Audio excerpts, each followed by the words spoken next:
찬양해 주셔서 감사합니다. 저는 1990년 7월 21일 날 구원받은 김형일 형제입니다. 오늘 말씀으로 우리 형제자매님들과 함께 교제할 수 있는 시간을 갖게 해주신 것 감사를 드립니다.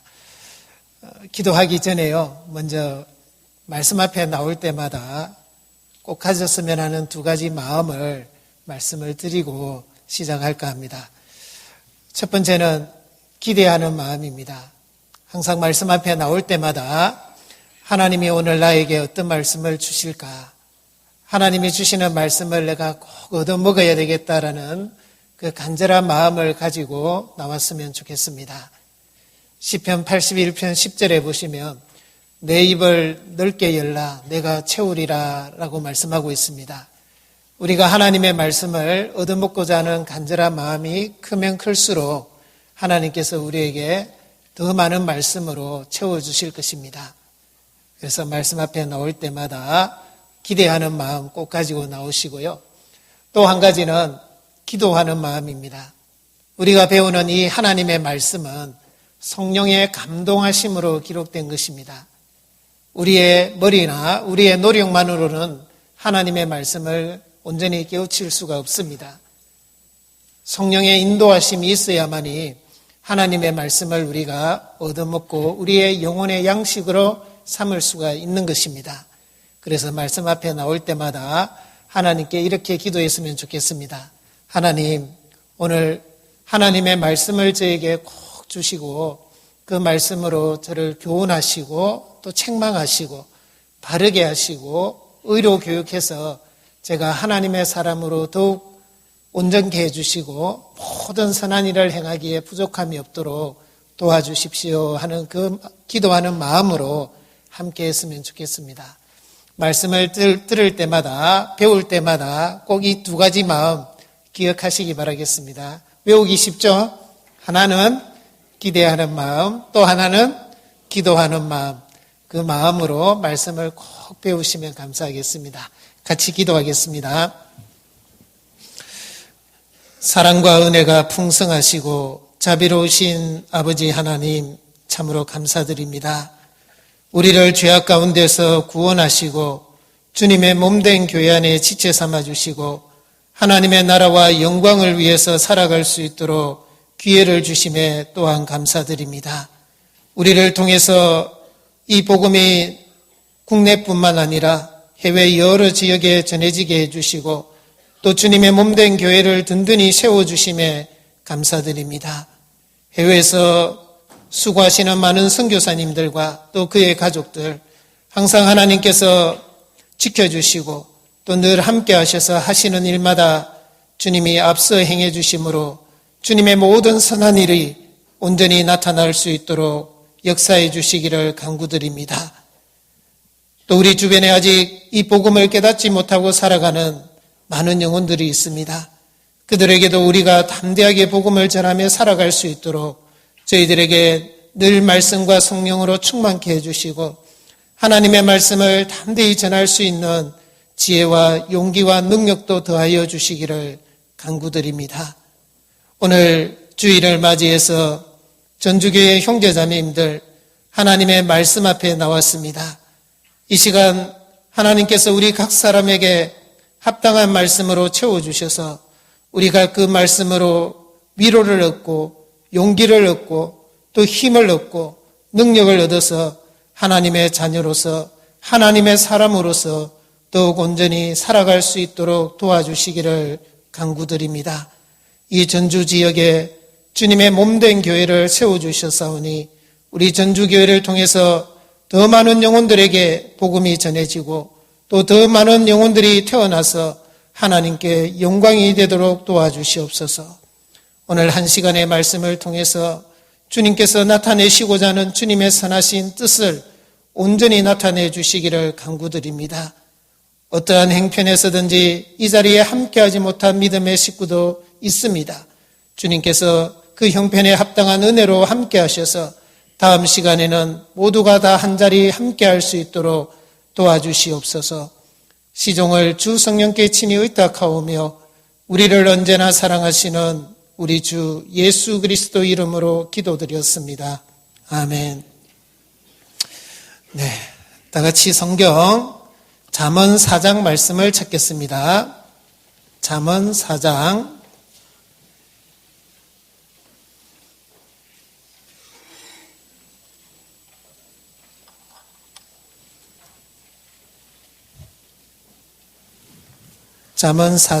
23절 말씀입니다. 잠언 4장 23절 말씀을 같이 읽도록 하겠습니다. 무릇 지킬 만한 것보다 더욱 내 마음을 지키라. 생명의 근원이 이에서 남이니라. 오늘은 우리 마음에 대해서 같이 한번 생각해보고 하나님의 말씀으로 교훈을 받고자 합니다. 사실 이 마음이라는 것이 너무나 중요하다라는 것을 우리가 구원을 받지 않았다 할지라도 이 세상을 살아감에 있어서 누구나 그것은 인식하고 있습니다. 일체유심조라는 말이 있는 것처럼 모든 것은 마음먹기에 달렸다라고 세상 사람들도 말하고 있습니다. 그 정도로 마음이 중요하다라는 것이죠. 하물며 구원받은 우리 그리스도인들이 어떤 마음을 품고 살아가느냐 하는 것은 우리 신앙의 모든 전반적인 부분에 있어서 영향을 줄 뿐만 아니라 우리의 신앙의 또 모습에 결정적인 역할을 한다라고 감히 생각을 합니다. 그런데 문제는 우리의 마음이 너무 변덕이 심하다라는 것이죠. 어떤 때는 한없이 이렇게 넓어지는 것 같기도 합니다. 바다와 같이요. 바다가 왜 바다가 된 줄 아시죠? 모든 것을 다 받아주니까 바다가 된 거죠. 그 정도로 우리의 마음이 모든 것을 다 받아줄 수 있을 만큼 넓어지기도 합니다. 그런데 한편에서는 우리의 마음이 또 언젠가는 너무 좁아지기도 하죠. 정말 변댕이 소갈딱지같이 아무것도 들어갈 수 없을 정도로 그렇게 좁아질 수도 있습니다. 또 어떤 때는 우리의 마음이 아주 선해지고 모든 것을 다 줄 수 있을 만큼 그렇게 선한 마음을 품을 수도 있습니다. 또 한편에서는 너무나 악하고 너무나 더러워서 우리의 마음이 하나님 보시기에도 또 사람이 볼 때도 또 우리 자신이 볼 때도 참 형편없을 때도 있습니다. 그래서 세상 사람들도 내 마음 누구도 모른다고요? 나도 몰라 라고 이렇게 말하기도 합니다. 참 이 마음은 종잡을 수 없다라는 생각을 하게 됩니다. 하지만 성경은 이렇게 말씀하십니다. 무릇 지킬 만한 것보다 더욱 내 마음을 지키라. 생명의 근원이 이에서 남이니라. 우리의 마음을 어떻게 먹느냐에 따라 사실은 우리의 인생이 결정되고 그 사람의 됨됨이가 결정될 정도로 이 마음은 중요하다라는 것이죠. 잠언 23장 7절에 보시면 대저 그 마음의 생각이 어떠하면 그 위인도 그러한즉이라고 말씀하고 있습니다. 그 사람이 마음에 어떤 생각을 품고 있느냐에 따라 그 사람의 인격이 결정되고 그 사람의 됨됨이를 알 수 있다라는 것이죠. 그래서 많은 사람들은 이렇게 말합니다. 그 사람이 품고 있는 생각은 행동을 결정하고 행동은 습관을 낳고 습관은 인격을 형성하고 인격은 그 사람의 인생을 결정한다라고 말하고 있죠. 우리 주변에도 잘못된 생각이나 잘못된 사상으로 인해서 잘못된 인생을 살아가고 잘못된 결과를 가져오는 많은 경우를 보게 됩니다. 우리 주변에 하나님이 없다라고 생각하고 무신론 사상, 무신론주의에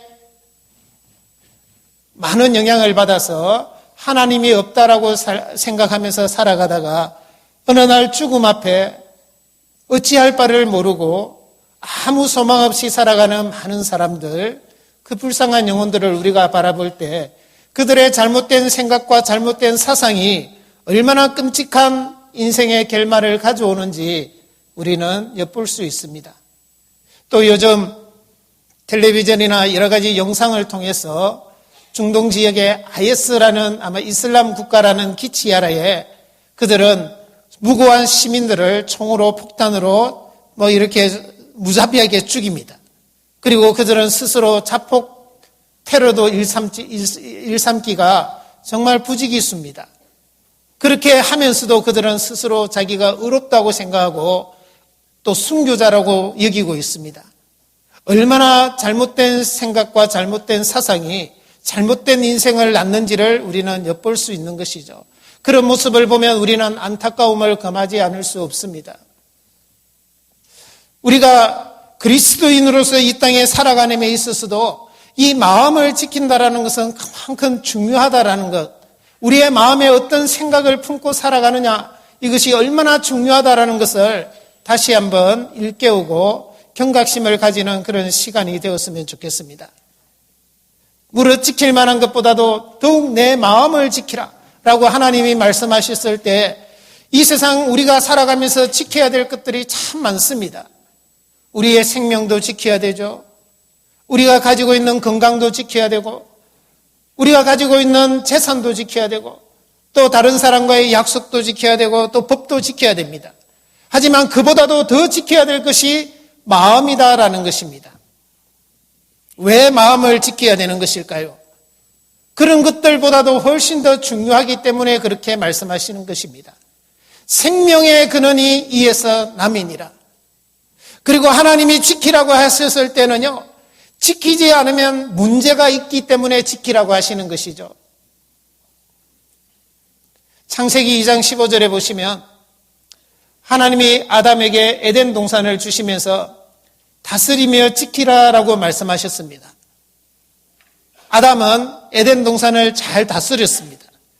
동물들이 그에게 나왔을 때 그들은 각 동물의 이름을 다 지어줬죠. 그리고 동물과 대화를 하면서 또 하나님이 지어주신 하와와 사랑하면서 재미있게 살았을 것입니다. 근데 하나님은 다스림에 지키라 그랬거든요. 근데 아담은 그 지키는 것에 대해서 크게 생각지 않았던 것 같습니다. 그래서 결국은 에덴 동산을 지키지 못하고 마귀에게 빼앗기는 정말 슬픈 현실을 맞이하게 되었죠. 오늘날 하나님께서 우리에게 무릇 지킬 만한 것보다 더욱 내 마음을 지키라라고 말씀하실 때는요, 우리가 지키지 않으면 우리의 마음을 빼앗는 자가 있다라는 것을 항상 생각해야 됩니다. 우리의 마음을 도적질하고 우리의 마음을 빼앗는 자가 우리 주변에 항상 호시탐탐 우리를 노리고 있다는 것을 우리는 알아야 됩니다. 요한복음 13장 2절에 보시면 마귀가 벌써 시몬의 아들 가룟 유다의 마음에 예수를 팔려는 생각을 넣었더니라고 말씀하고 있습니다. 가룟 유다는 자기의 마음을 지키지 못해서 결국 예수님을 은30에 팔아버렸습니다. 이와 같이 마귀는 항상 우리의 마음을 빼앗고 우리의 마음을 도적질하기 위해서 호시탐탐 노리고 있다는 것을 염두에 두고 우리는 이 마음을 지키기 위해서 노력하고 이 마음을 지키기 위해서 무엇보다도 더 많은 신경을 써야 됩니다. 우리의 마음에 악한 것이 들어오지 않도록, 우리의 마음에 죄악된 것이 들어오지 않도록, 우리의 마음에 선한 것으로 가득 채워질 수 있도록 우리는 우리의 마음을 잘 다스려야 되고 지켜야 됩니다. 열왕기상 14장을 찾겠습니다. 열왕기상 14장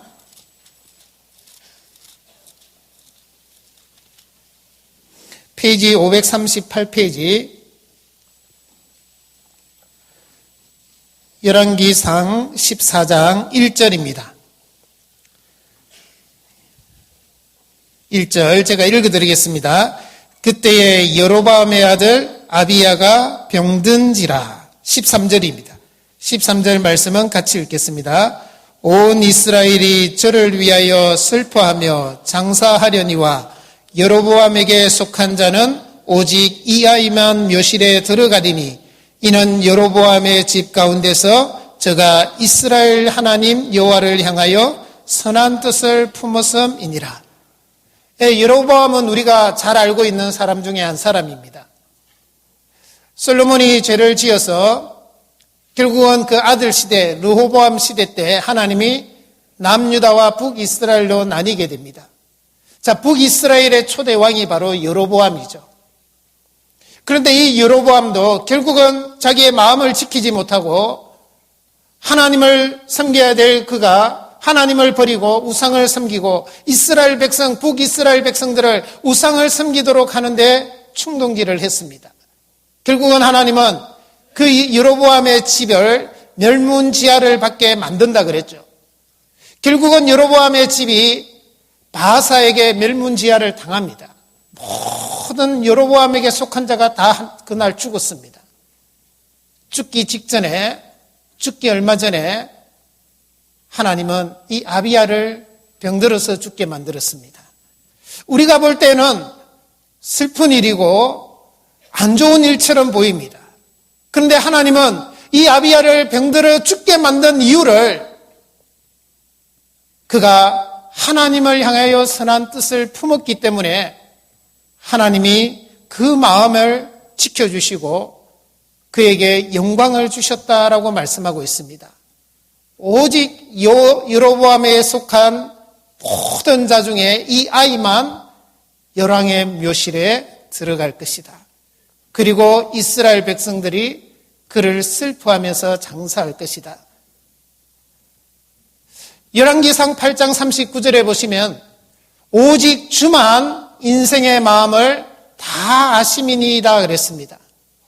우리 하나님은 우리의 모든 마음을 다 아십니다. 우리가 우리 마음에 어떤 마음을 품고 살아가는지 하나님은 다 아신다는 것이죠. 그래서 우리는 우리의 마음에 하나님이 보실 때 합당한 것으로 채워야 됩니다. 하나님이 보실 때 정말 아름다운 마음들, 선한 마음으로 채워야 됩니다. 빌립보서 4장 말씀을 찾겠습니다. 빌립보서 4장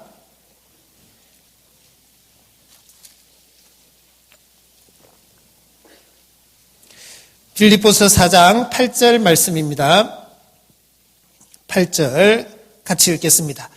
정말로 형제들아 무엇에든지 참되며 무엇에든지 경건하며 무엇에든지 옳으며 무엇에든지 정결하며 무엇에든지 사랑할 만하며 무엇에든지 칭찬할 만하며 무슨 덕이 있든지 무슨 기림이 있든지 이것들을 생각하라.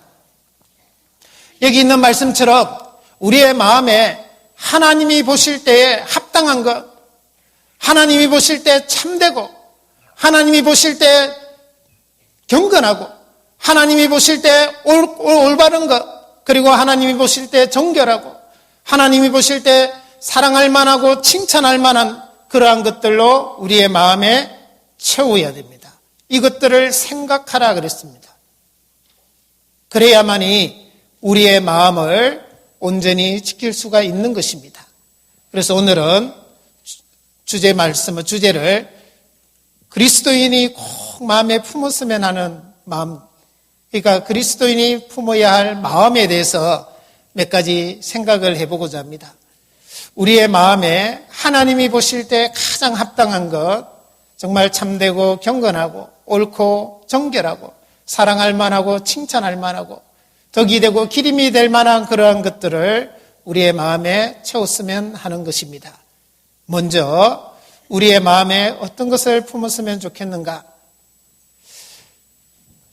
분명한 신앙의 비전을 품었으면 좋겠습니다. 첫 번째입니다. 우리의 마음에 분명한 신앙의 비전을 품었으면 좋겠다라는 것입니다. 그 바로 앞에 3장을 한번 보겠습니다. 빌립보서 3장 12절에서 14절입니다. 12절에서 14절 말씀 또 같이 읽겠습니다. 내가 이미 얻었다 함도 아니요 온전히 이루었다 함도 아니라 오직 내가 그리스도 예수께 잡힌 바 된 그것을 잡으려고 쫓아가노라. 형제들아 나는 아직 내가 잡은 줄로 여기지 아니하고 오직 한 일, 즉 뒤에 있는 것은 잊어버리고 앞에 있는 것을 잡으려고 표대를 향하여 그리스도 예수 안에서 하나님이 위에서 부르신 부름의 상을 위하여 쫓아가노라. 사도 바울은 정말 뒤에 있는 것은 지금까지 내가 살아온 것, 그것이 어떠하든지 간에 그거 다 잊어버리고 오직 앞만 보고 달렸다 그랬습니다. 옛날이 오늘보다 나은 것이 어쩌미뇨, 그렇게 말하지 말라 그랬습니다. 이것은 지혜자의 말이 아니다 그랬거든요. 옛날이 좋았는데, 옛날에는 잘 살았는데, 그것은 합당치 않고 하나님 보실 때 지혜로운 것이 아니다 그랬습니다. 그래서 우리는 지금까지 내가 어떻게 살아왔든지 간에 그것은 이미 지나간 것입니다. 내가 좋았던 좋지 않았던 어찌할 수 없는 이미 다 지나간 일이기 때문에 앞으로 내가 어떻게 살아갈 것이냐, 그것이 훨씬 더 중요한 것이죠. 그래서 우리의 신앙의 분명한 비전을 가지고 내가 그 표대를 향해서 앞만 보고 달려가는 그런 신앙을 살아가야 됩니다. 우리의 마음에 하나님이 우리를 통해서 이루시기를 원하는 그 하나님의 뜻이 우리의 신앙의 비전이 되어야 되고, 신앙의 목표가 되어야 되고, 우리의 뜻이 되고 소원이 되어야 됩니다. 빌립보서 2장 13절에 보시면 너희 안에서 행하시는 이는 하나님이시니 자기의 기쁘신 뜻을 위하여 너희로 소원을 두고 행하게 하시나니라고 말씀하고 있습니다. 하나님은 우리 각 사람에게 하나님이 기뻐하시는 그 뜻을 우리를 통해서 이루어지는 것을 하나님이 간절히 바라고 계시는 거죠. 그것이 하나님의 소원이다 이 말이에요. 저와 여러분들을 통해서 하나님이 기뻐하시는 그 뜻을 하나님은 이루고 싶으신 것입니다. 그래서 우리는 그것을 하나님이 나를 통해서 이루시기를 간절히 원하는 그 하나님의 뜻이 우리의 분명한 신앙의 비전이 되어야 됩니다. 그것을 이루기 위해서 오로지 우리도 앞만 바라보고 사도 바울처럼 앞만 바라보고 부지런히 달려가야 되는 것이죠. 이 신앙의 분명한 비전이 있는 사람과 없는 사람은 살아가는 모습이 완전히 달라지는 것입니다. 잠언 29장 18절에 보시면 묵시가 없으면 백성이 방자히 행하거니와 그랬습니다. 그 묵시라는 것을 영어로 비전입니다. 비전. 또는 계시라고도 하고 묵시라고도 하고 또는 비전이라고도 합니다. 묵시가 없으면 백성이 방자히 행한다. 자기 마음대로 산다라는 것이죠. 내가 신앙에 분명한 비전이 없으면 내가 하고 싶은 대로 산다 이 말이에요. 그리고 사사시대처럼 살아가는 것이죠. 사사시대는 그때의 왕이 없으므로 사람들이 자기 소견에 옳은 대로 행하였더라. 여러분들 조각가 하면 가장 먼저 생각나는 사람 한 사람이 있죠. 천재 조각가 미켈란젤로. 자, 미켈란젤로가 천재 조각가로서 아주 엄청난 이름을 날렸죠. 지금도 날리고 있고. 자, 그가 14살 되었을 때 그는 그의 스승 보톨도 지오반이라는 스승 밑으로 들어가서 배우게 됩니다. 그의 천재성을 금세 알아봤죠. 그의 스승 지오반이가. 그래서 그에게 물었습니다. 미켈란젤로, 너는 어떤 조각가가 되기를 원하느냐? 예, 스승님, 저는 유명한 조각가가 되고 싶습니다. 그렇다면 미켈란젤로, 유명한 조각가가 되기 위해서는 너는 무엇이 필요하다고 생각하느냐? 예, 재능과 기술이라고 생각합니다. 그래서 제 재능과 기술을 더 연마하겠습니다. 아니다. 그것만으로는 안 됐다. 너에게 더 필요한 것이 하나 있는데 너의 재능과 그 기술을 누구를 위해서 사용할 것이냐가 더 중요한 것이다. 그래서 그를 이끌고 밖으로 나가서 두 곳으로 갑니다. 한 곳은 술집 앞에 있는 여자 조각상을 하나 보여줍니다. 그리고 또 하나는 큰 교회당 앞에 있는 조각상을 보여줍니다. 너는 두 조각상 중에 어떤 조각상을 만들고 싶으냐? 3번이나 묻습니다. 그때 미켈란젤로가 3번이나 대답을 하죠. 하나님을 위하여, 하나님을 위하여, 하나님을 위하여 살겠습니다 하고 그때 그는 마음에 결심을 하고 각오를 했습니다. 그런 그의 결심과 각오가 천장에서 거꾸로 매달려서요, 천지창조의 그림을 그려냈지 않습니까? 지금도 그 로마에 가서 그 그림을 구경하는 사람이 얼마나 많습니까? 그 그림을 통해서 많은 감동을 받는 사람, 또 그가 만든 조각품 얼마나 지금도 많은 사람들에게 신금을 울려주고 있습니까? 그가 14살에 그런 분명한 비전을 가지고 살았기 때문에 그는 그런 작품을 만들어낼 수 있었던 것입니다. 우리도 마찬가지입니다. 우리가 그냥 별 생각 없이 살아가면 안 됩니다. 우리에게 한 번뿐인 이 인생을 무엇을 위해서 어떻게 살아갈 것인가를 우리는 깊이 생각해야 됩니다.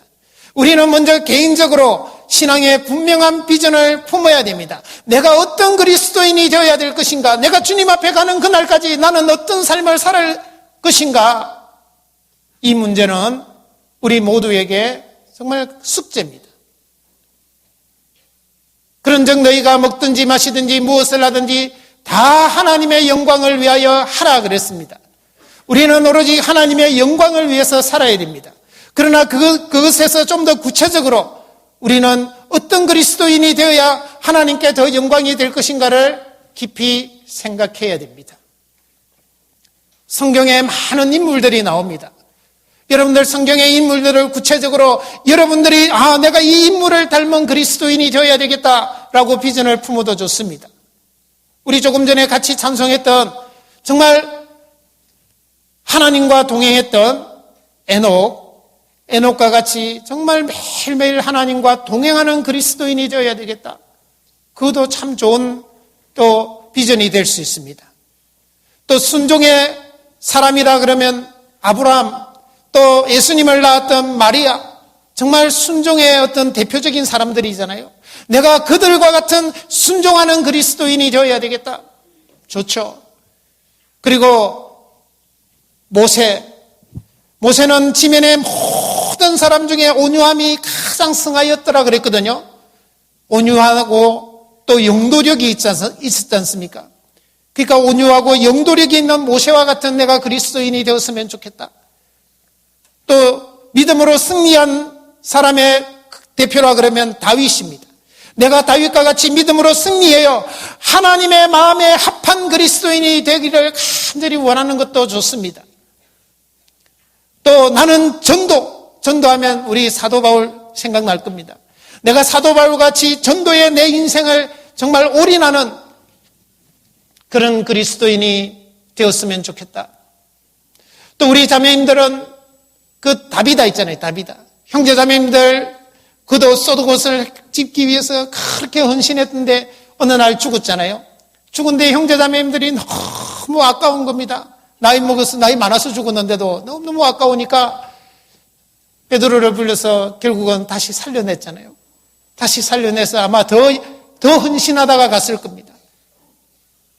나도 그렇게 형제 자매를 위해서, 교회를 위해서 헌신하는 그런 그리스도인이 되었으면 좋겠다. 또 우리 두 렙돈을 생활비 전부를 하나님께 바친 과부 있잖아요. 그와 같이 정말 이 교회를 위해서, 복음과 선교를 위해서 내가 이 전주교회에서 가장 많은 헌금을 할 수 있는 그런 내가 그리스도인이 되어야 되겠다. 그런 것도 좋습니다. 정말 우리가 하나님 보실 때에 합당하고 하나님 보실 때에 정말 선한 것이라면 그런 비전을 우리 개인적으로 품으면 좋겠습니다. 꼭 품어야 됩니다. 그리고 우리 결혼을 한 형제자매님들은 가정도 마찬가지입니다. 우리의 가정이, 내가 속한 이 가정이 어떤 가정이 되어야 될 것이냐, 이것을 우리 스스로가 만들어가는 것이고 우리 스스로가 그렇게 세워가는 것입니다. 여호수아 24장 15절에 여호수아는 이렇게 이야기합니다. 이스라엘 백성들을 세워놨고 오늘날 너희가 섬길 자를 택하라. 오직 나와 내 집은 여호와를 섬기겠노라. 오직 하나님만 섬기는 가정. 정말 교회와 복음을 위해서 많이 수고하고 헌신한 가정. 우리 전주교회 기둥과 같은 그런 가정. 성경에 나타난 가정을 우리가 구체적으로 이렇게 세워둬 줬습니다. 브리스길라와 아기울라 같은 정말 사도 바울 복음을 전하는 사람을 위해서 자기 목이라도 내놓고 같이 동력하고 헌신했던 그 가정. 가이오라는 가정은 어땠습니까? 온 교회의 식주인이 됐다 그랬습니다. 형제자매들을 먹이는 그 일을 자기가 도맡아서 했다라는 것이죠. 스테바나의 집은 성도 섬기기로 작정한 자다 그랬습니다. 초대교회 때 그렇게 주님을 위해서 복음을 위해서 헌신했던 그 가정들이 있었기 때문에 복음이 활발하게 전해졌고 그 복음이 오늘날 우리에게까지 올 수 있었던 것이죠. 만약에 그들 모두가 다 인색하고 정말 자기중심적이고 이기적이고 복음을 위해서 희생하지 않았더라면 이 복음은 우리에게까지 오지 않았을 수도 모릅니다. 그래서 우리의 가정이 어떤 가정이 되어야 될 것이냐? 이 문제에 대해서도 우리도 깊이 생각해야 됩니다. 그리고 또한 우리는 우리가 속해 있는 이 교회의 비전도 공유하고 그 함께 이루어가야 되는 것입니다. 내가 속한 이 교회가 어떤 교회가 되기를 여러분들은 원하십니까? 이 성경에 보면 교회가 많이 나옵니다. 근데 교회마다 다 교회의 모습이 다르죠. 우리가 잘 아는 고린도 교회는 어떻습니까? 너희는 그리스도 안에서 어린아이다. 너희는 육신에 속한 자다. 사도 바울을 판단하고 정말 이기적이고 서로 다투고 싸우고 분열하고 그랬던 교회였습니다. 그런데 빌립보 교회는 사도 바울이 가는 곳마다 전도의 여비를 보내주고 복음을 위해서 동력하고 너희가 나와 함께 복음에 참여하였느니라 하고 본이 되는 교회였습니다. 정말 그리스도 안에서 성숙한 교회의 모습입니다. 아시아의 7교회, 요한계시록 2장에서 3장 아시아의 7교회가 나옵니다. 7교회의 모습이 다 다르잖아요. 에베소 교회, 스무나 교회, 버가모 교회, 두아디라 교회, 사대 교회, 빌라델비아 교회, 라우디게아 교회 7교회의 모습이 다 다르지 않습니까? 사대 교회는 주님께 책망을 이렇게 받았죠. 내가 살았다 하는 이름은 가졌으나 죽은 자니라. 라우디게아 교회는 주님께 이렇게 책망받았습니다. 내가 차지도 아니하고 더웁지도 아니하도다. 내 입에서 너를 토하여 내치리라. 미지근해서.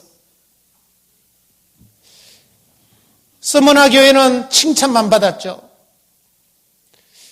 내 환난과 궁핍을 나누니 실상은 내가 부요한 자니라. 사람이 볼 때, 겉으로 볼 때는 환난을 당하고 궁핍했지만은 실상은 주님 앞에서는 그들은 부요한 자다라고 주님은 말씀하고 있습니다. 빌라델비아 교회도 칭찬만 받았습니다. 내가 적은 능력을 가지고 나의 인내의 말씀을 지켜선즉 내가 너를 지켜 장차 올 시험의 때를 면하게 해주고 우리의 교회, 저와 여러분들이 속해 있는 이 교회는 어떤 교회의 모습이 되기를 원하십니까? 고린도후서 8장 9장에 보시면 사도 바울은 마게도냐의 교회들을 칭찬하고 있습니다. 너희의 그 열심이, 퍽 많은 열심이 많은 사람들을 격동시켰느니라. 너희의 그 극한 가난 속에서 넘치는 연보를 했는데 그 너희의 그 열심이, 퍽 많은 열심이 많은 사람을 격동시켰다. 마게도냐 교회라는 것은 성경에 구체적으로 나오는 교회가 빌립보 교회와 데살로니가 교회입니다. 우리가 속해 있는 이 교회가 정말 좋은 교회, 본이 되는 교회, 주님 보실 때 훌륭한 교회가 되어야 됩니다. 우리는 그런 교회를 만들어 가야 됩니다. 그런 교회를 만들기 위해서 우리가 그 같은 비전을 가지고 함께 희생하고 수고해 가야 됩니다.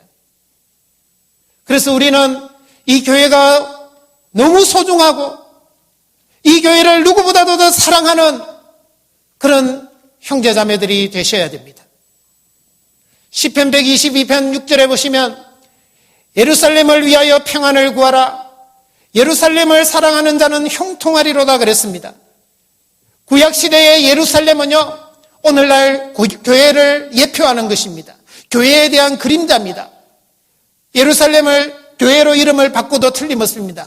교회를 위하여 평안을 구하라. 교회를 사랑하는 자는 형통하리로다. 디모데전서 3장 15절에 보시면요, 이 집은, 이 교회는 살아계신 하나님의 집이요 진리의 기둥과 터다 그랬습니다. 여러분들이 우리가 교회가 없었더라면 어떻게 구원을 받을 수 있었으며, 교회가 없었다면 어떻게 말씀을 공급받을 수 있었으며, 교회가 없었다면 내가 어떻게 내 신앙이 자랄 수 있었으며, 교회가 없었다면 내가 어떻게 전도해서 그 영혼이 구원받을 수 있었겠습니까? 그거 생각해 보면요, 우리는 이 세상 그 누구보다도 이 교회를 사랑해야 됩니다. 그리고 내가 속한 이 교회가 정말 좋은 교회, 주님 보실 때 아름다운 교회가 되기를 간절히 소원해야 되고, 그것을 위해서 같이 기도해야 되고, 또 그것을 위해서 내가 어떤 희생이나 어떤 수고도 아끼지 않아야 되겠다라는 마음의 각오를 가져야 됩니다. 교회가 여러분들을 위해서 무엇인가를 하기를 바라지 마시고요, 내가 교회 가운데서 내가 교회를 위해서 해야 될 것이 무엇인가를 생각해야 됩니다. 지체가 몸을 위해서 있는 것이 아닙니다. 지체가 몸을 위해서 있는 거죠. 몸이 지체를 위해서 있는 것이 아닙니다. 우리는 몸된 교회의 지체입니다. 여러분들은 몸된 교회 안에서 여러분들의 존재의 의미와 역할을 찾아가야 됩니다. 구원받은 성도 중에 아무런 필요가 없거나 정말 아무런 어떤 역할을 하지 못하는 지체는 없는 것입니다. 여러분들, 내가 원하는 교회 안에서의 봉사를 하려고 하지 마시고요, 교회가 원하고 교회가 필요로 하는 봉사를 해야 됩니다. 그게 더 합당합니다. 그렇게 순종했을 때 하나님은 나에게 어떤 은사도 주십니다. 그 일을 감당하게 하기 위해서 말입니다. 이 손이요, 제 몸에 붙어 있으니까 의미가 있는 겁니다. 여러분들, 이 손으로 얼마나 많은 요긴한 일을 합니까? 글씨를 쓰기도 하고요, 또 먹을 때 숟가락질, 젓가락질을 하기도 하고요. 이게 없으면 얼마나 불편하겠습니까? 먹을 때. 혹시 강아지처럼 이렇게 입 대고 먹어야 될지 모르잖아요. 이 입이 있으니까, 손이 있으니까 그래도 좀 점잖게 먹고 좀 멋지게 먹을 수 있는 겁니다.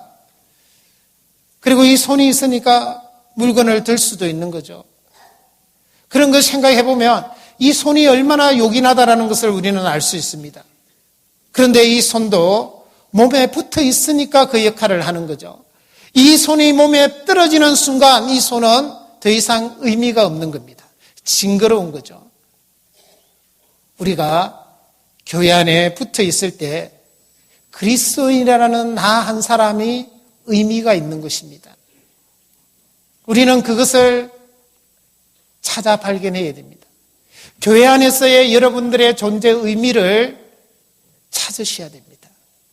그래서 여러분들의 몸과 마음과 영혼을요, 교회에다가 푹 담가야 됩니다.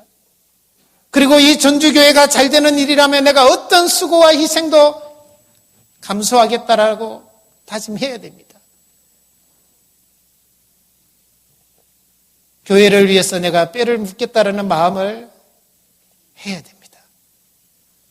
전주교회에 내가 기둥과 같은 존재가 되어야 되겠다라는 그렇게 생각하는 형제자매님들, 또 가정이 많이 나와야 교회가 더 튼튼해집니다.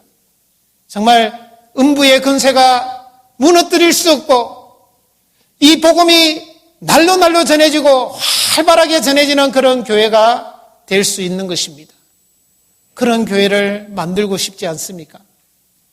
우리는 그런 비전을 가지고 함께 수고하고 함께 또 희생하고 함께 그 교회를 이뤄가야 됩니다. 만들어가야 되는 거죠. 그런 분명한 신앙의 비전을 우리 모두가 품어야 됩니다. 그리고 또 우리 마음에 두 번째, 어떤 마음을 품었으면 좋겠느냐? 시편 119편을 먼저 찾겠습니다. 시편 119편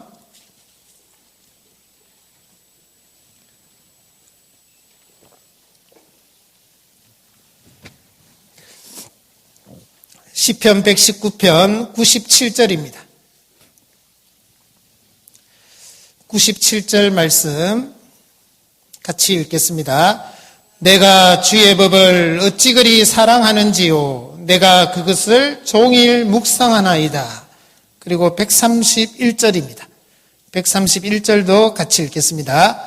내가 주의 계명을 사모함으로 입을 열고 헐떡였나이다. 자, 두 번째, 우리의 마음에, 저를 한번 보세요, 이제. 우리의 마음에 내가 지금보다 하나님의 말씀을 더 사모해야 되겠다 라는 마음을 꼭 품어주세요. 내가 지금보다 하나님의 말씀을 더 사모해야 되겠다. 내가 주의 법을 어찌 그리 사랑하는지요. 내가 그것을 종일 묵상하나이다. 내가 주의 계명을 사모함으로 그것을 입을 열고 헐떡여나이다 라고 시편 기자는 말씀하고 있습니다. 여러분들은 하나님의 말씀을 얼마나 사모하고 있습니까? 정말 이 입을 열고 헐떡이만큼 사모하고 있습니까? 강아지를 키워보신 분들은 아마 좀 이해가 되실 겁니다. 강아지가 좋아하는 간식을 딱 주인이 들고 있으면요, 이 강아지는 그 간식 얻어먹기 위해서 어떻게 합니까? 정말 온갖 재주를 다 부리려고 하고 잘 보이려고 하고 그래도 안 되면 막 헐떡이고요. 침까지 질질 흘리면서 그렇게 먹고 싶어 합니다. 안달을 하죠. 우리가 하나님의 말씀을 그보다도 더 사모해야 되는데 어떻습니까? 우리가 하나님의 말씀을 그 정도로 사모하고 있는지 스스로 한번 쭉 자문해 보십시오. 그러지 못하다면 우리는 지금 이 순간 내가 하나님의 말씀을 더 사모해야 되겠다라는 마음을 꼭 품어주셔야 돼요. 그렇지 않으면 이 마음은 계속 빼앗겨서 마귀가 도적질해서 우리가 하나님의 말씀을 사모하지 못하도록 계속 방해할 것입니다. 계속 방해해서 하나님의 말씀을 듣는 그것을 밍숭밍숭하게 생각하고요.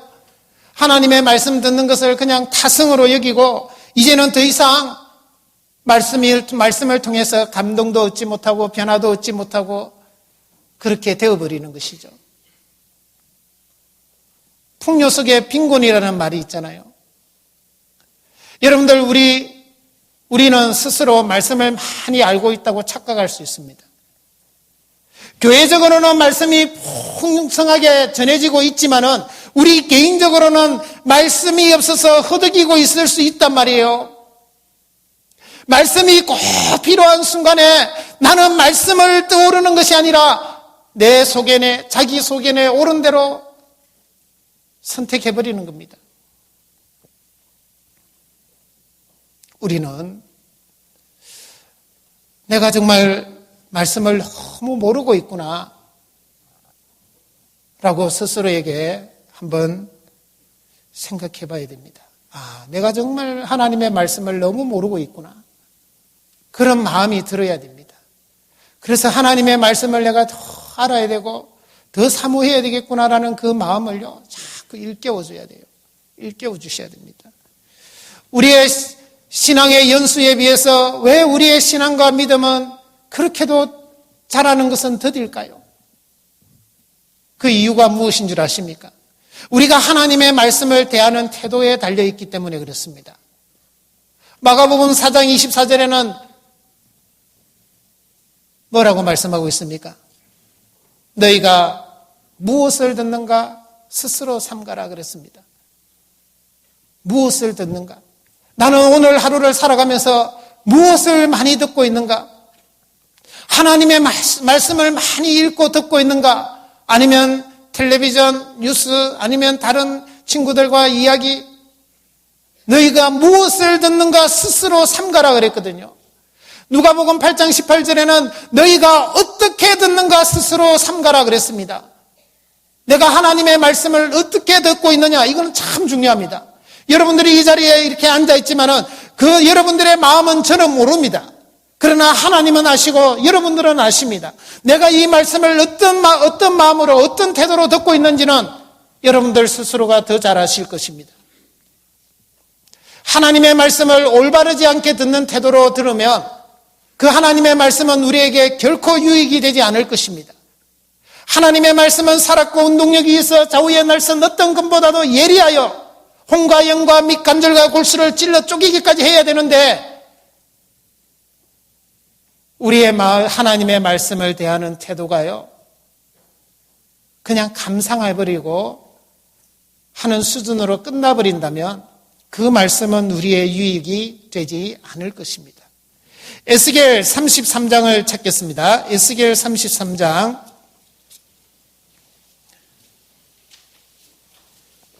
페이지 1204페이지입니다. 에스겔 33장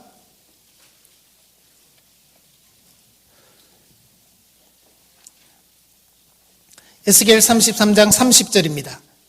제가 읽어드리겠습니다.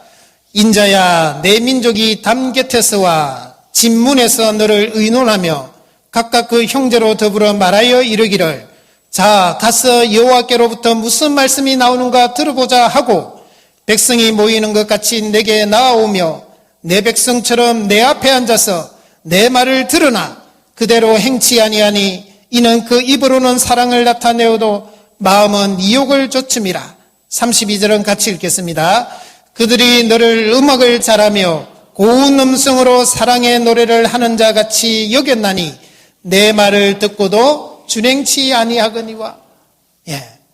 에스겔 선지자가 전하는 이 하나님의 말씀을 이스라엘 백성들은요, 하나님으로부터 무슨 말씀이 나오는가 들어보자라는 마음으로 왔습니다. 그런데 그들이 선지자의 말을 들을 때요, 어떻게 들었다 그랬습니까? 너를 음악을 잘하며 고운 음성으로 사랑의 노래를 하는 자 같이 여겼다. 감상하는 거죠, 감상. 오늘 말씀 참 좋았어. 아니면 오늘 말씀은 별로야. 여러분들이 제가 전하는 이 말씀도 그렇게 받아들일 수 있겠죠. 감상한다면. 그게 어떤 수준인 줄 아시죠? 그냥 듣고 그냥 마는 겁니다. 한쪽 귀로 듣고 흘려버리는 거죠. 그것이, 그 말씀이 내 삶을 변화시켜야 되고 내 삶에 적용을 시켜야 되는데 적용을 못 시키는 거예요. 야고보서 1장 22절에 너는 도를 행하고 속이는 자가 되지 말라 그랬잖아요. 듣기만 하여 속이는 자가 되지 말라고. 이 속이는 자는요, 듣고 곧 자기 얼굴이 어떻게 생기고 얼굴에 뭐 묻은지 딱 거울을 보고 나서 잊어버리는 겁니다. 그걸 빨리 씻든지 아니면 해결을 해야 되는데 보고는 그냥 지나가 버리는 겁니다. 곧 잊어버리는 자입니다. 그리고 취사 선택하는 거죠. 하나님의 말씀을 취사 선택하는 겁니다. 하나님의 말씀이, 그 말씀이 내 구미와 내 상황에 맞으면 아멘 하고 받아들이는 겁니다. 그런데 내 구미하고 내 상황에 내 생각하고 맞지 않으면 안 받아들여요. 그냥 막 무시해버리는 겁니다. 우리가 그렇게 신앙생활하면 우리의 신앙은 절대 자라지 않을 것입니다. 우리의 삶은 결코 변화되지 않을 것입니다. 우리가 그리스도인으로서 정말 그리스도의 형상을 이루어가야 되는데 이루지 못할 것입니다. 예레미야 42장을 찾겠습니다. 예레미야 42장, 에스겔 바로 앞에 예레미야 애가 앞에 예레미야가 있습니다. 예레미야 42장 1120페이지.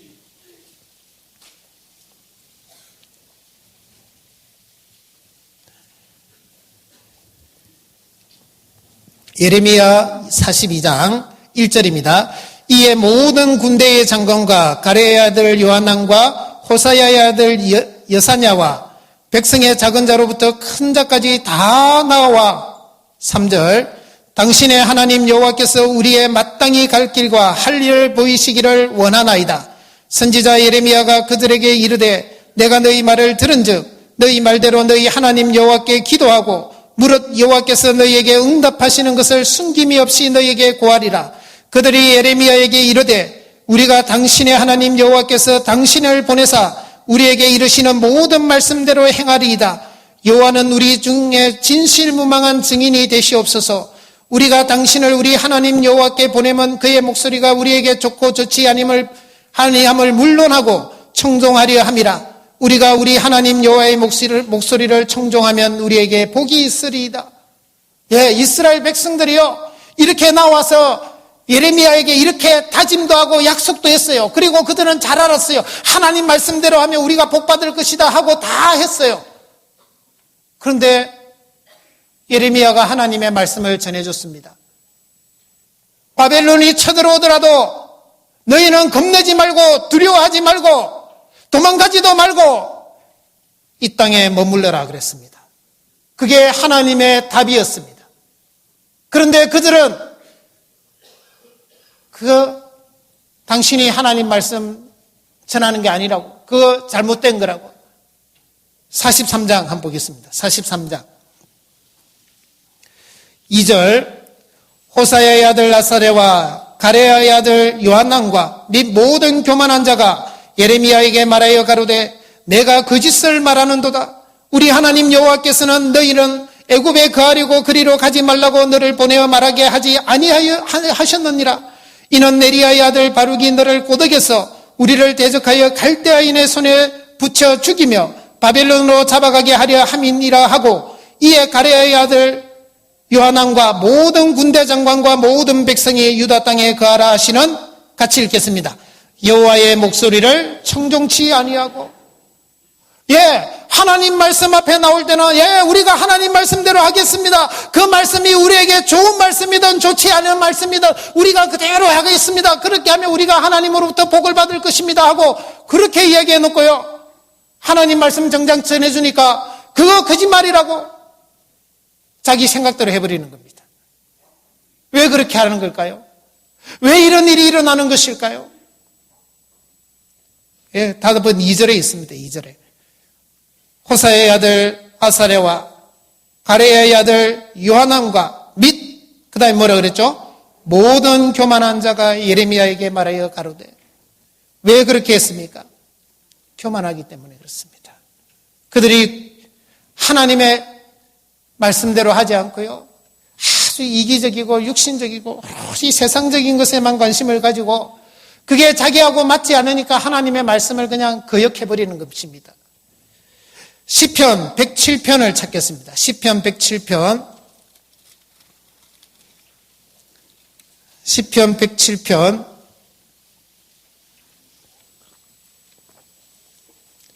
11절입니다. 시편 107편 11절 같이 읽겠습니다. 하나님의 말씀을 거역하며 지존자의 뜻을 멸시함이라.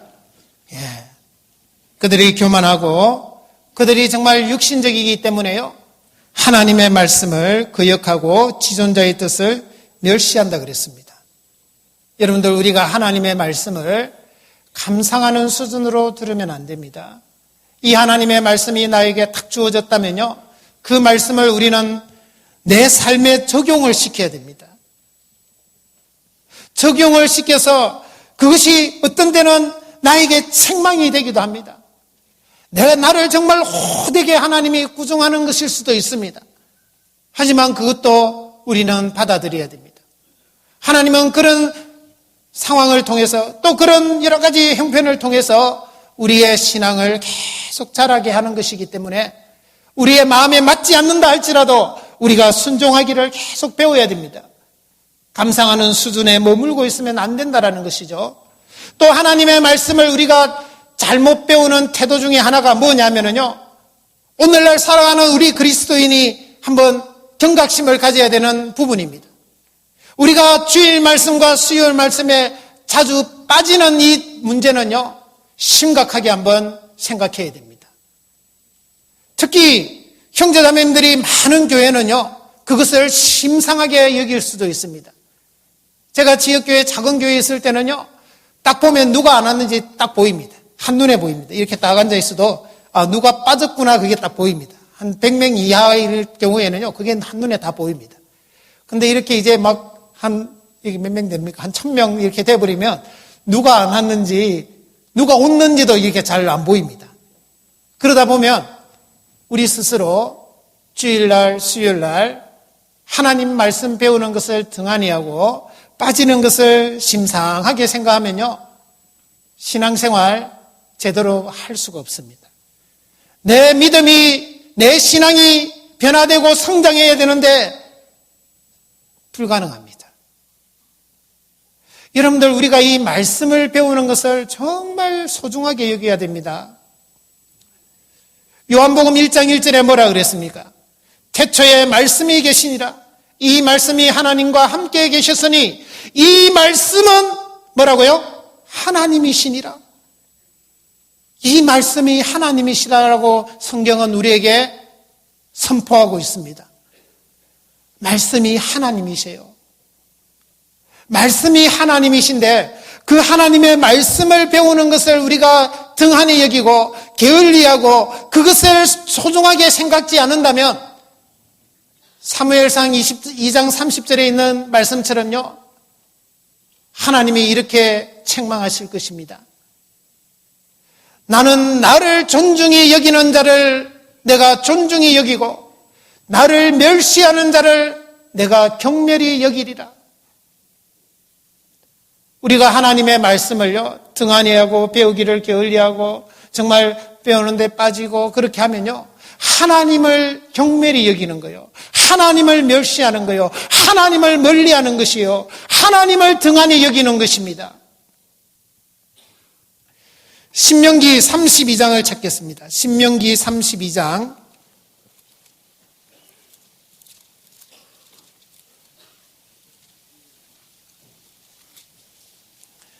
신명기 32장 15절입니다. 15절 말씀 같이 읽겠습니다. 그러한데 여수run이 살찜에 발로 찼도다. 내가 살찌고 부대하고 윤택함에 자기를 지으신 하나님을 버리며 자기를 구원하신 반석을 경홀히 여겼도다. 그러한데 여수run은 이스라엘을 부르는 또 다른 이름입니다. 여수run이 살찜에, 육신적으로 잘 먹고 잘 사게 되니까요, 하나님을 발로 차버린 겁니다. 어떻게 하나님을 발로 찹니까? 그 다음 자기를 지으신 하나님을 버리며 자기를 구원하신 반석을 경홀히 여겼도다. 경홀히가 뭐예요? 아주 홀대하는 겁니다. 아주 가볍게 그냥 생각해버리는 겁니다. 그런 태도가 우리의 신앙을 완전히, 신앙의 성장을 멈추게 하고 우리의 신앙을 망치는 것이다라는 것을 알아야 됩니다. 여러분들, 우리가 평상시에요, 하나님 말씀 배우는 걸 정말 사모해야 되고 하나님 말씀 배운 대로 또 순종하는 것을 자꾸 배워야 돼요. 순종한다라는 것은 그 말씀을 내 마음에 담고요, 그걸 내 삶 속에서 실천해 가는 것을 말하는 것이에요. 그렇게 평상시에 그것을 계속 해야 됩니다. 그렇지 않으면요, 그것이 습관이 되어버립니다. 예레미야 22장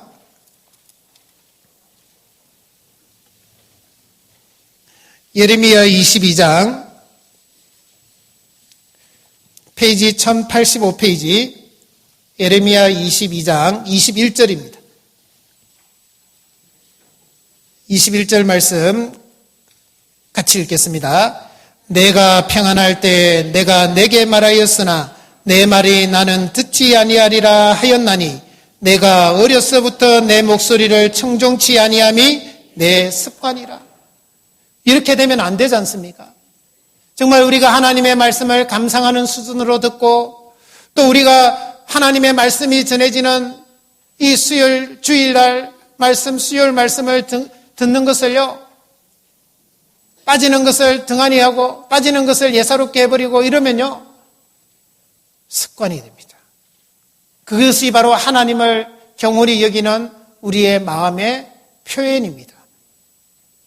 그렇게 해서는 안 됩니다. 그래서 너희가 어떻게 듣는가 스스로 삼가라. 하나님의 말씀을 들을 때 우리가 어떤 마음으로 들어야 됩니까? 먼저는 베레아 사람들의 마음처럼 들어야 됩니다. 사도행전 17장 11절에 나오는 베레아 사람은 데살로니가에 있는 사람보다 더 신사적이어서 간절한 마음으로 말씀을 받고 이것이 그러한가 하여 날마다 성경을 상고함으로 그 중에 믿는 자가 많고 그랬거든요. 베레아 사람 정말 신사적이다 그랬습니다. 그리고 마음을 오픈했다 이 말이죠. 신사적이다 말은 마음을 오픈한 겁니다. 자기 마음, 자기 고집으로 꽉 닫고 있는 것이 아니고요. 하나님의 말씀을 있는 그대로 한번 받아보겠다고 마음을 탁 오픈하는 거죠. 그리고 이것이 그러한가 하여 날마다 성경을 상고했다 그랬습니다. 그러니까 그 중에 믿는 자가 많았다 그랬거든요. 우리가 믿음을 더하기 위해서는, 우리의 신앙이 더 성장하고 성숙하기 위해서는 이 베레아 사람의 태도가 필요합니다. 말씀, 하나님이 오늘 나에게 어떤 말씀을 주실까? 내가 하나님의 말씀을 있는 그대로 받아야 되겠다. 그리고 그 말씀을 더 깊이 조용히 더 묵상해야 되겠다. 라는 그런 마음으로 하나님의 말씀을 배우셔야 됩니다. 또 우리가 어떤 마음으로, 어떤 태도로 하나님의 말씀을 배우셔야 되느냐 하면 나사로의 누이 마리아와 같은 마음으로, 마리아와 같은 태도로 배워야 됩니다. 누가복음 10장을 찾겠습니다. 누가복음 10장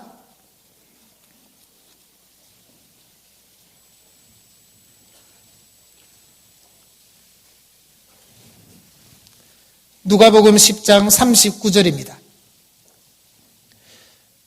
누가복음 10장 39절 말씀 같이 읽겠습니다. 그에게 마리아라는 동생이 있어 주의 발 아래 앉아 그의 말씀을 듣더니, 자, 이 마리아는 주의 발 아래 앉아서 주님의 말씀을 들었다라고 표현하고 있습니다.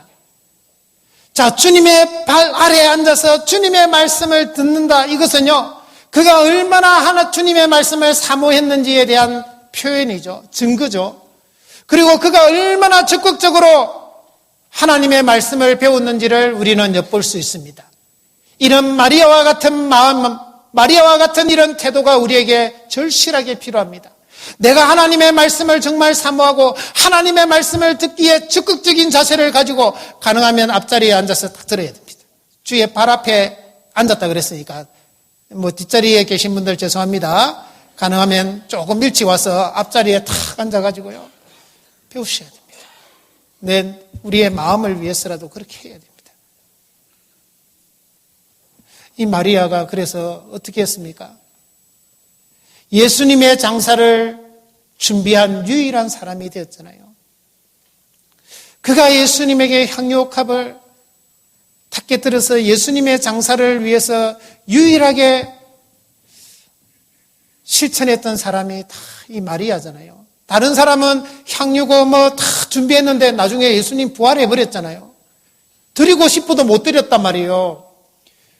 그러니까 마리아는 하나님의 말씀을 잘 들으니까 예수님은 죽고 3일 만에 부활하는구나. 그러면 내가 죽기 전에 예수님의 장사를 위해서 내가 드릴 수 있는 모든 것을 한번 드려야 되겠다. 그가 아껴놓고 그가 모아놨던 그 향유옥합을 깨트렸지 않습니까? 말씀을 잘 듣고 정말 적극적으로 들었기 때문에 그는 그런 영광을 얻을 수 있었습니다. 그래서 예수님은 뭐라 그랬습니까? 이 복음이 전해지는 곳마다 이 여자가 행한 모든 것을 기념하리라. 마리아가 한 이 모든 것을 다 기념되리라. 얼마나 큰 영광입니까? 우리가 하나님의 말씀을 이 마리아와 같은 태도로 들어야 됩니다. 또 우리가 하나님의 말씀을 들을 때 어떤 마음으로 들어야 되느냐면은 데살로니가 사람같이 들으면 안 되고요. 아까 베레아 사람, 데살로니가 사람 그랬으니까 데살로니가 성도같이 들어야 돼요. 데살로니가 사람들은 베레아 사람들 같이 신사적이지 않았습니다. 그러나 데살로니가 교회 성도들은요 변화된 거죠. 어떻게 변화됐습니까? 데살로니가 전서 2장을 한번 보겠습니다. 데살로니가 전서 2장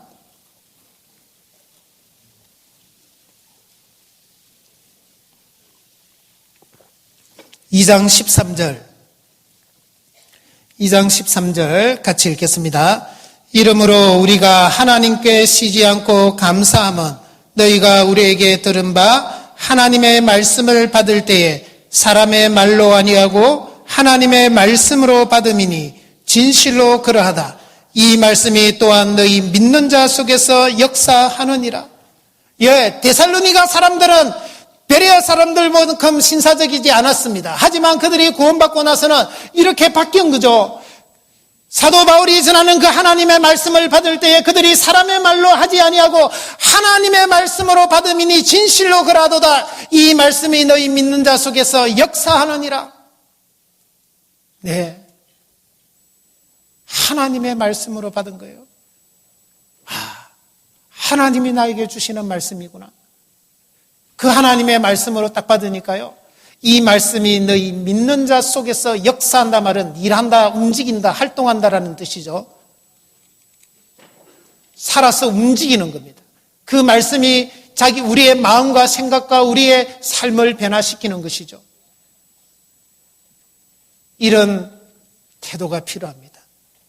그래서 우리는 하나님의 말씀을 지금보다 더 사모해야 되겠다라는 마음을 딱 품고요. 그리고 올바른 하나님의 말씀을 듣는 태도로 딱 분명히 하고, 특히 이제 이 주일과 수요일날 말씀 배우는 것에요, 내가 100% 출석해야 되겠다는 마음에 딱 각오를 해야 됩니다. 여러분들 학생이요, 여기 우리 학생들이 계신데, 학생이 학교 잘 안 가고 수업 잘 빼먹고 그런 학생치고 공부 잘하는 학생 없습니다. 그죠?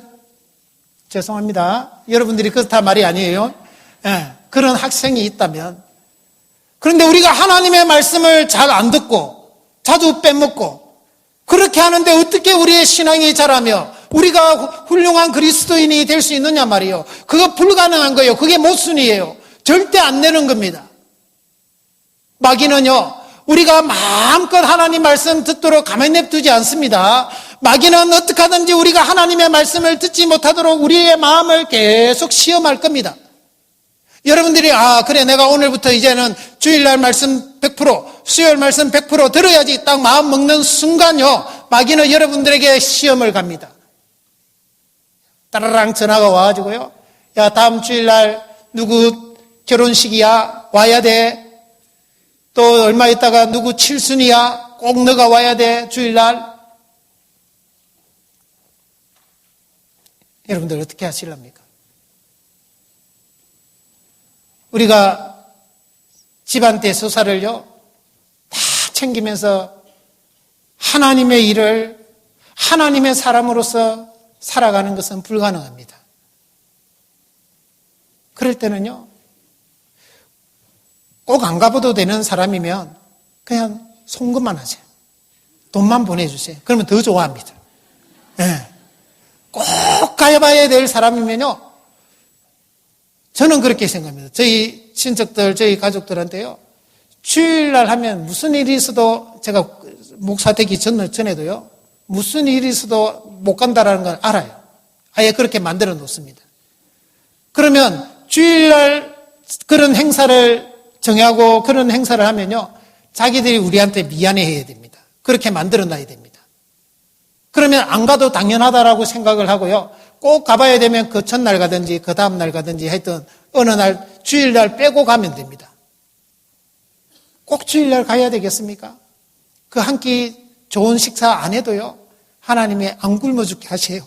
예, 더 좋은 거 주십니다. 그래서 우리가 그런 마음을 가져야 돼요. 이 마귀가요, 얼마나 마귀같이 하는지 아십니까? 귀신보다도 더 뛰어난 게 마귀잖아요. 여러분들, 오늘 제가 설교할 내용 마귀가 이미 딱 훔쳐봤습니다. 그리고 훔쳐봐가지고, 야, 이 말씀 들었다가는 큰일 나겠다 싶은 사람요, 이미 작업을 하고 있었습니다. 아예 이 자리에 못 나오게 하든지, 나와도, 야, 줘라. 너 이거 들을 필요 없어. 하고요, 마귀가 작업을 계속 합니다. 그게 놀아난다니까요. 베드로전서 5장 8절에 뭐라 그랬습니까? 근신하라, 깨어라, 너희 대적 마귀가 우는 사자같이 두루다니며 삼킬 자를 찾는다 그랬거든요. 근신하라가 뭐예요? 조심해라, 조심. 그건 조심 안 하잖아요.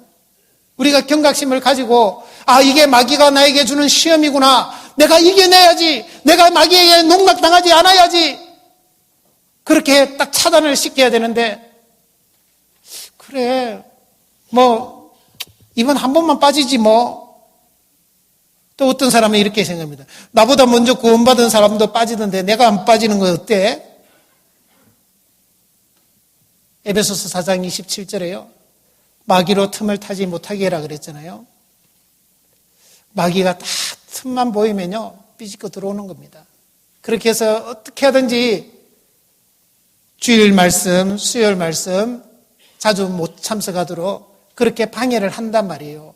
우리는 그것을 이겨내야 되잖아요. 이겨내야 됩니다. 그럴 때 우리는 내 의지만으로 안 되니까 말씀을 붙들어야 되죠. 그럴 때 마태복음 6장 33절 말씀을 붙들어야 되죠. 너희는 먼저 그의 나라와 그의 의를 구하라. 그리하면 이 모든 것을 너희에게 더하시리라. 그 말씀을 딱 붙잡아야 돼요. 붙잡고 내가 하나님의 나라와 하나님의 의를 먼저 구하겠습니다. 하나님 도와주십시오. 하나님이 해결해 주십시오 하고요. 모든 문제를 하나님께 맡겨야 됩니다. 그리고 나는 하나님과의 약속을 먼저 지켜야 되겠다라는 그 마음으로 주일이고 수요일이고 말씀 배우러 와야 됩니다. 그 교회에 속해 있는 성도들은요, 그 교회에서 전해지는 말씀 시간은요, 하나님과의 선약입니다. 하나님과 미리 약속되어 있는 거다 이 말이에요. 그 어떤 사람이, 그 어떤 일이 하나님과의 약속보다 더 소중할 수 있겠습니까? 여러분들 그런 마음 한번 생각해 보셨습니까? 그런 마음으로 우리는 해야 됩니다. 우리가 자칫 잘못하면요, 우리에게 주어진 자유를 남용할 수 있습니다. 아이고 내가 그리스도인이고 나는 은혜 시대에 살고 나는 구원받았고 나는 이미 다 해결했다. 좀 주일날 한번 빠지고 몇 번 빠지면 어때? 그리고 꼭 주일 지키라 그거는 율법이야, 율법. 예? 율법요? 아닙니다. 여러분들, 우리는 은혜 시대에 살아가고 있습니다. 이스라엘 백성들, 구약 시대 백성들은 율법 시대에 살았습니다. 은혜 시대에 살고 있는 우리는요, 율법 시대에 살아갔던 그 이스라엘 백성들이 그렇게 간절히 받기를 원했던 그 영원한 생명을요, 우리는 이미 얻은 자들입니다. 그런데 우리가 그 율법 시대에 살아가는 사람들보다 못했어야 되느냐 말이에요. 이스라엘 백성들은 그 안식일 하나 지키려고요, 얼마나 노력합니까? 안식일 하나 지키려고요, 그렇게 무던히 노력하고 그 안식일은 아무것도 안 하려고 그렇게 애를 썼잖아요. 그런데도 그들은 영생을 얻지도 못하고 구원도 얻지 못했는데요. 그런데 하물며 우리는 그 영생을 얻은 자, 은혜 시대를 살아가는 우리가 율법 시대를 살아가는 그들보다 못했어야 되느냐 말이에요. 그게 가당키나 한 겁니까? 아니잖아요. 그거 생각해 보면요, 우리의 마음을 고쳐야 됩니다. 시편 138편 2절에 이는 주께서 주의 말씀을 주의 모든 이름 위에 높이셨나이다 그랬거든요. 주님은요, 주님의 모든 이름보다도 주님의 말씀을 더 높여놨다 그랬어요. 그러면 저와 여러분들, 우리가 주님을 섬기는 우리 그리스도인들은 그 주님의 말씀을 내 삶 속에서 가장 높여야 되는 것이 마땅한 것 아닐까요? 마땅한 거죠. 당연한 거죠. 우리는 그 하나님의 말씀을요, 정말 존중해야 되고 가장 높여야 됩니다.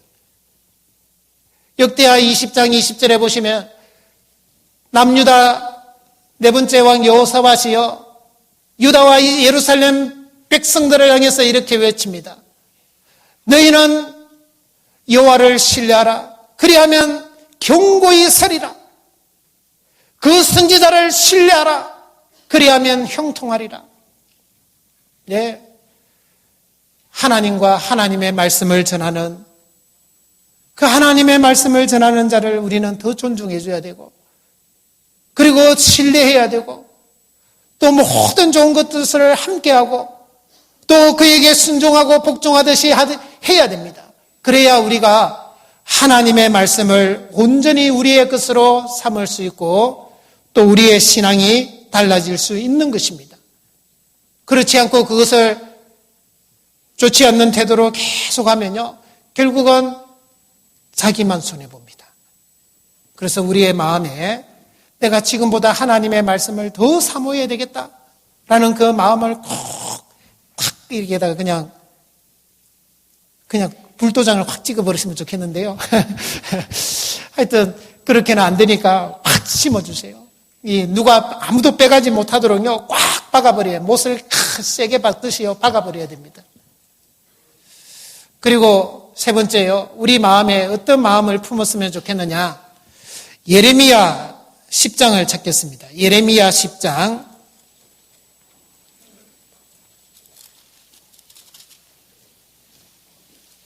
예레미야 10장 1068페이지쯤 됩니다. 예레미야 10장 19절입니다.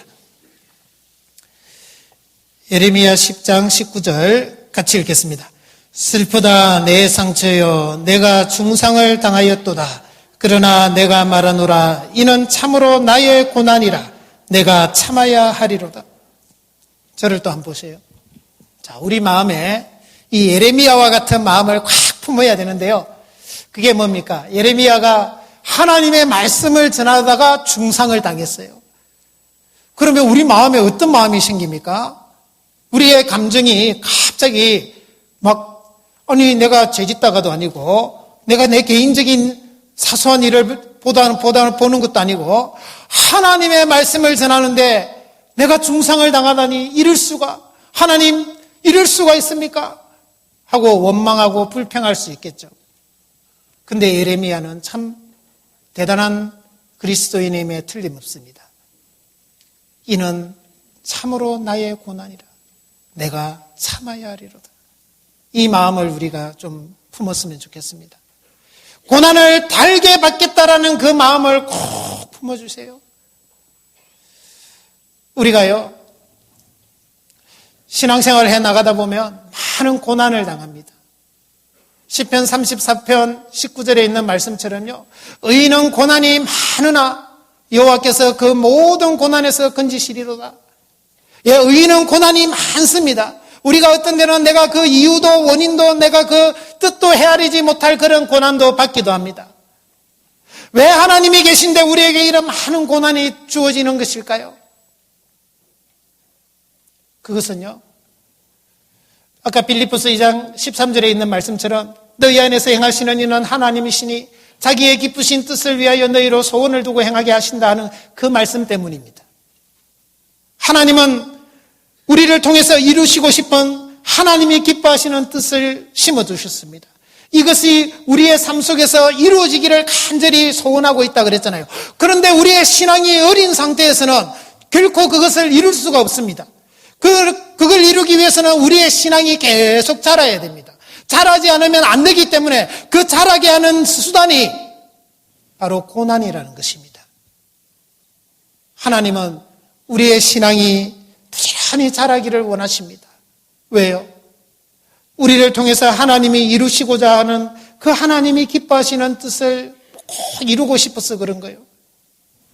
욥기 23장을 찾겠습니다. 욥기 23장.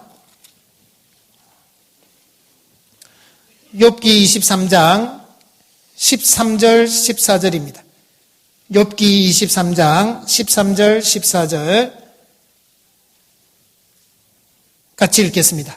그는 뜻이 일정하시니 누가 능히 돌이킬까? 그 마음에 하고자 하시는 것이면 그것을 행하시나니 그런즉 내게 작정하신 것을 이루실 것이라. 이런 일이 그에게 많이 있느니라. 하나님은 뜻이 일정하십니다.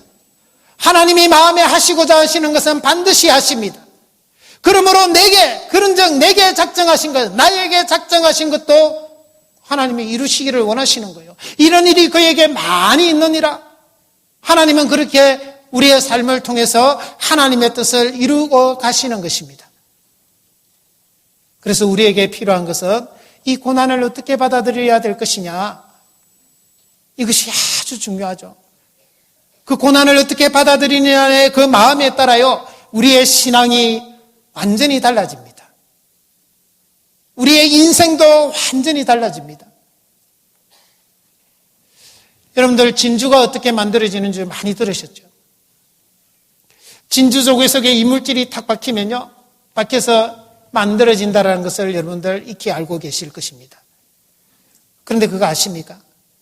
모든 진주조개가 진주를 다 만들어내는 것은 아니다라는 사실요. 진주조개 살 속에 이물질이 탁 박히면요, 이 진주조개는 스스로 선택해야 됩니다. 내가 이 고통과 이 아픔을 견뎌서 이길 것이냐, 아니면 너무 힘들어서 포기할 것이냐, 그걸 스스로 선택해야 됩니다. 도저히 못 이기겠어, 못 견디겠어, 포기할래. 그 순간 그 조개는 썩기 시작합니다. 결국은 죽죠. 하지만 내가 이 고통과 이 아픔을 이기고 견뎌야 되겠다라는 그 순간, 조개살 속에서는요, 신비로운 일이 일어나는 거죠. 낙하라는 호르몬이 분비가 되면서 그 이물질을 감싸기 시작하는 겁니다. 계속 감싸서 만들어지는 것이 진주입니다. 왜 하나님이 진주를 이렇게 만드신 것일까요? 저와 여러분들에게 교훈을 주시는 겁니다. 우리에게 다가오는 이 고난을 우리가 어떻게 받아들이고 어떻게 헤쳐나가야 되는지를 우리에게 교훈을 주시는 것이죠. 그러니까 우리도 그것을 교훈을 받아서 내가 이렇게 해야 되겠구나 하는 것을 알아야 되는 겁니다. 근데 내가 그 고난을 그냥 하나님 원망하고 불평한다고 그것으로 끝나버린다면 그 고난은 나에게 아무런 유익을 주지 못할 것입니다. 시편 57편 6절에서 7절 말씀 보시면요, 다윗이 이렇게 기도하고 있습니다. 저희가 내 걸음을 장애하려고 그물을 예비하였으니 내 영혼이 억울하도다. 저희가 내 발 앞에 웅덩이를 팠으나 스스로 그 가운데 빠졌도다. 하나님이여, 내 마음이 확정되었고 내 마음이 확정되어 싸우니 내가 노래하고 내가 찬송하리이다. 다윗이요, 사울이 자기를 죽이기 위해서 얼마나 쫓아다녔습니까? 그가 잘못한 게 뭐가 있습니까? 그가 사울에게 죄 지은 게 뭐가 있습니까? 하지만 사울은 그를 죽이려고 계속 쫓아다녔습니다. 그리고 어느 동굴에 피했습니다. 그 동굴 속에 있을 때 지은 시가 바로 방금 제가 암송해 드렸던 말씀입니다. 저희가 내 걸음을 장애하려고 그물을 예비하였으니 내 영혼이 억울하도다. 처음에는 억울한 생각이 들었죠. 그런데 6절에서 7절로요, 확 바뀝니다. 하나님이여, 내 마음이 확정되었고 내 마음이 확정되어 싸우니 내가 노래하고 내가 찬송하리이다. 억울한 그 마음이요, 노래와 찬송으로 바뀌는 것은 환경이 달라진 게 아니에요. 조건이 바뀐 것이 아니에요. 환경은 여전히 다윗을 죽이려고 하는 그 환경은 여전히 있어요. 그런데 바뀐 것이 무엇입니까? 다윗의 마음이 바뀐 거죠. 그 고난을 받아들이는 마음이 바뀐 거죠. 하나님이 나에게 허락하신 것이구나 확정되니까요, 하나님 앞에 내가 노래하고 찬송하는 것으로 바뀌는 거예요. 우리의 마음을 바꿔야 됩니다. 우리는 이 세상 살아가면서요, 세상 일에 일희일비하면 안 돼요. 조금 좋은 일이 있다고 너무 좋아했다가 조금 안 좋은 일 생기면 막 코 빠져 있고요, 막 어찌할 바를 모르고 낭망하고 불안해하고 염려하고 그러면 안 됩니다. 인생지사 세옹지마라는 말이 있잖아요. 인생의 인생일이라는 것은 세옹의 말과 같다 이 말이거든요. 세옹이라는 것은 변방세자에다가 할아버지 옹자입니다. 변방에 사는 할아버지, 어느 변방에 한 할아버지가 살고 있었습니다. 그 할아버지 집에 말이 하나 있었죠. 그런데 어느 날 그 말이 집을 나가버렸습니다. 그래서 동네 사람들이 그 소식을 듣고 와서 할아버지 참 안 됐습니다. 그러니까 할아버지 하는 말, 이 일이 복이 될는지 누가 알겠소? 그런데 얼마 지나서 그 말이 다시 돌아왔는데 준마 한 피를 데리고 온 겁니다. 이 소식을 들은 마을 사람들이 와서 또 할아버지한테 축하한다고 박수치면서 축하한다고 했습니다.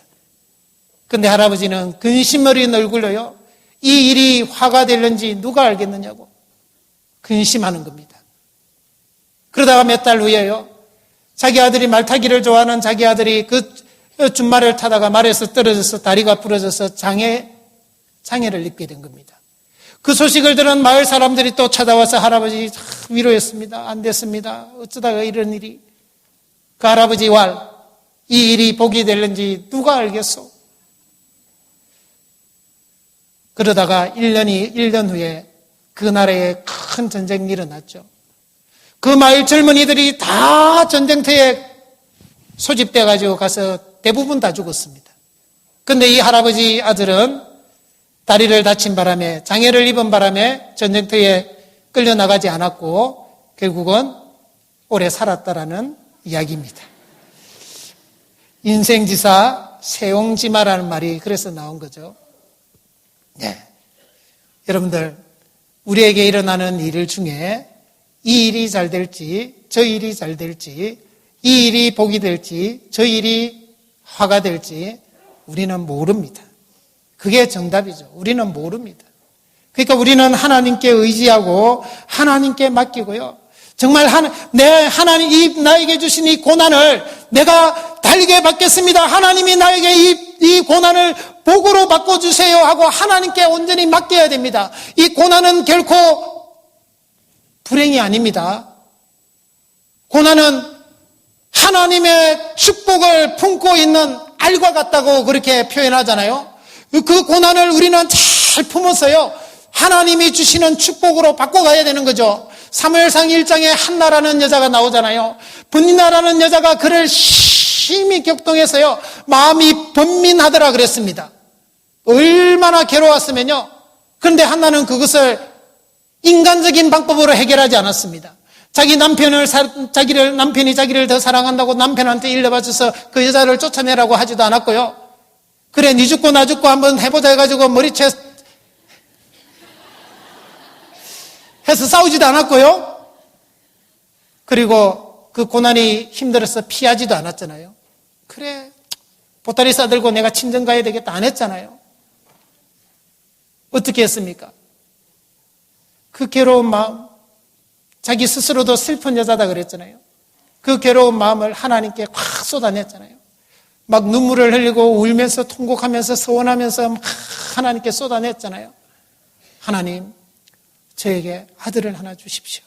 그러면 제가 이 아들을 평생을 하나님께 드리겠습니다. 하나님께로 연결시켰잖아요. 그래서 태어난 아이가 사무엘입니다.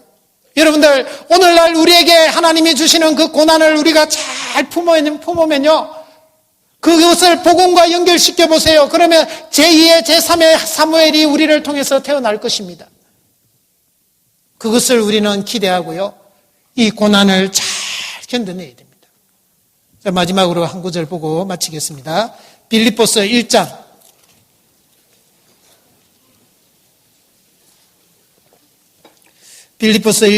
27절입니다.